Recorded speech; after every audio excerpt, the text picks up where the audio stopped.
Alright, in this video, we're going to talk about stepping up your lighting game for you broke out there. Whoa, whoa, whoa! Absolutely not. Family-friendly channel. Excuse you.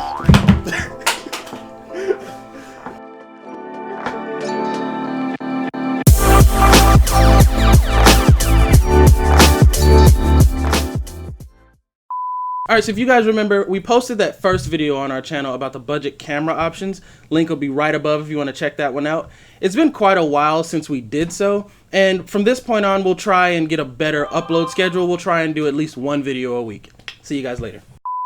Alright, so you have a couple different options when it comes to budget lighting. Your first being speed lights, which are tiny little flashes like these. You know, you see photographers running around with these things on their cameras all the time. But you also have something called a strobe. They're slightly bigger, or they can be a lot bigger depending on which one you get. They're a little bit more expensive and kind of reserved for people with higher budgets, but we'll get into that later. Now, you mostly want to use these things if you want more dramatic looking photos. They're great to be used outdoors as fill lights, and they're great as primary and fill lights, hair lights, all kinds of stuff if you're using them in a studio. Now, what I have in my hand here is the Yongnuo 563 speed light. So these flashes, they're great for both off and on camera work. Unfortunately, they do lack a few of the more professional features like TTL or high speed sync. We'll talk about that a little bit later, but they're only 60 bucks. You know, a link to where you can buy these or pick them up, maybe check them out in the description below. But we've done a lot of our work with these, especially when we were first starting out. We've upgraded to more robust models from other brands, but one thing that they do come with is these little wireless triggers that allow you to connect wirelessly. Maybe you want to use a softbox to get the flash off your camera and diffuse the light a little bit. What I have in my hand right now is the Yongnuo 560TX. Now, this thing is basically just a wireless remote, right? So you stick this on your camera, and when you flash the shutter button, it'll set your flash off. Nothing special, like I said, no really robust features, but it'll get the job done, and it's definitely better than having no flash at all. Alright, so if you're looking for more control over your ambient exposure, let's say you're shooting in at golden hour, but you really want to light your subject and the sun's just not working for you, you're going to need a feature called high speed sync. Now, what I recommend, what I personally use, the Godox TT600. They're flashes that come built in with high-speed sync and wireless function. Granted, you have the X1 trigger. Now, it's a little bit pricier, but for that added bonus of having high-speed sync with your photos just adds so much. It allows you to keep that depth of field, leaving your aperture wide open when taking portraits outdoors and letting you add a fill flash. Now, high-speed sync does reduce power a little bit by using it, but at the same time, it's a decent sacrifice to maintain that professional looking quality of your portraits. When you want that fill light, but you also need that depth of field to really make your subject pop out. Now, having the X1 trigger, you can control multiple flashes, and it lets you use one for, let's say, your key light, and one for your hair light, one for your fill light. Have multiple flashes. So let's say you want a single light setup, something simple. One of these flashes with high speed sync will get you great photos like these.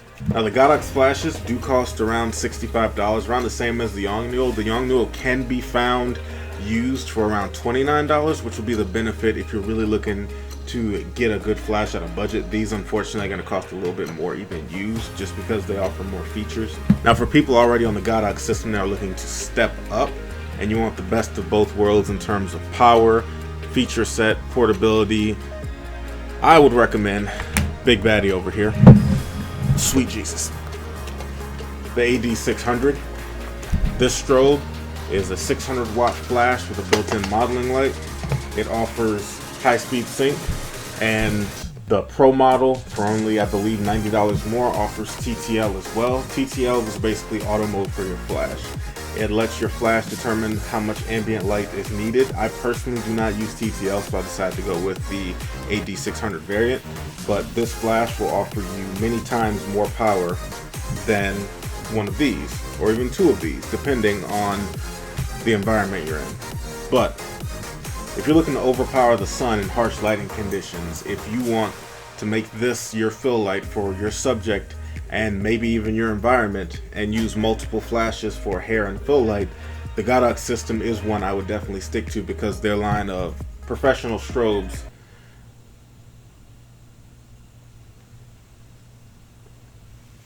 are absolutely fantastic, and they offer the best bang for your buck if you're looking for a portable strobe with wireless high-speed sync and you need something that's not gonna completely break the bank.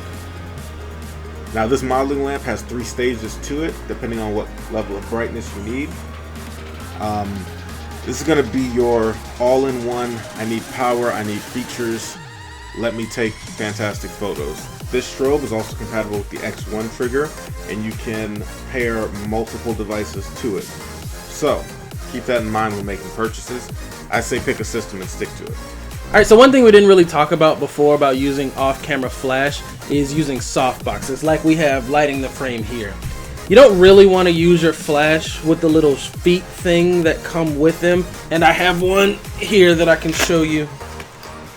These little cold shoe feet thing that, you know, just mount to the bottom of your flash like this. Like, yeah, you can set it on a table and angle it or whatever, but generally speaking, you want your flash to be, you want to be able to move it around easily, get it above your subject, maybe below your subject, you know, nice cool little angles, and it's hard to do that if you just have it on the little feet.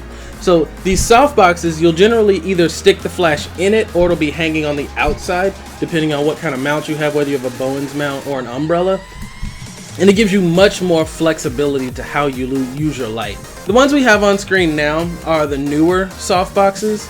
They're not the most complicated setup, but they're great for getting diffused light in order to soften it up a bit. You don't want harsh light hitting people's faces. I mean, you can, depending on if you can use that creatively, but generally you want it to be softer is better. Alright guys, thanks for watching the video. If you want to check out our last video on budget camera options, check the description below. Other than that, you guys have a lovely day.